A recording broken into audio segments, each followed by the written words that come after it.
I stepped out of the fog, onto the wet pavement of the alley behind my apartment building. The smell of damp earth and decaying leaves filled my nostrils as I lit a cigarette, watching the smoke curl up towards the gray sky. It was one of those mornings where the world felt like it was shrouded in a perpetual twilight. A time of day that existed only to blur the lines between dawn and dusk. As I exhaled, I noticed the flickering fluorescent lights above the back door of my apartment building seemed to be casting an unusual glow. It looked almost alive. I shook my head, chalking it up to the weather playing tricks on me. But as I turned to head inside, I caught a glimpse of something that made my heart skip a beat. Mrs. Jenkins, our elderly neighbor from 3B, standing in front of her door with an expression that was almost not there.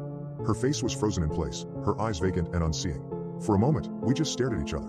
Or rather, I stared at her, because she seemed to be staring right through me. Then, like a puppet whose strings had been cut, she slumped forward, collapsing onto the ground with a soft thud. I rushed over to her side, shaking her gently and calling out her name. She didn't respond.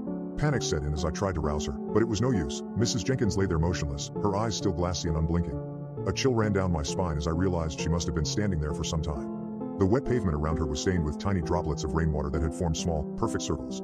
As I carefully lifted Mrs. Jenkins into a sitting position, I noticed something else. On the ground next to her, in the same faintly glowing light as the alleyway above, lay a single sheet of paper with a note scrawled on it in messy handwriting. Forget me. The words seemed to sear themselves onto my brain as I stared at them. Who could have written this? And what did it mean? As I looked up at the back door of our building, now receding into the fog like some kind of mirage, a creeping sense of unease took hold of me. Mrs. Jenkins's eyes flickered open, and she gazed blankly at me for a moment before focusing on something behind my shoulder. Her face twisted in terror as she scrambled to her feet and fled back into her apartment, slamming the door shut behind her with a resounding bang. I stood there, frozen in place, as the fog seeped into every available crevice around me, including, it seemed, inside my own mind. As I watched the lights above the alleyway flicker out one by one, plunging us back into an impenetrable darkness, I felt a shiver run down my spine. It was then that I noticed something. On the back door of our apartment building, scrawled in the same handwriting as the note. Forget me, now accompanied by another phrase. Forget ourselves. The words hung there like a challenge or a warning.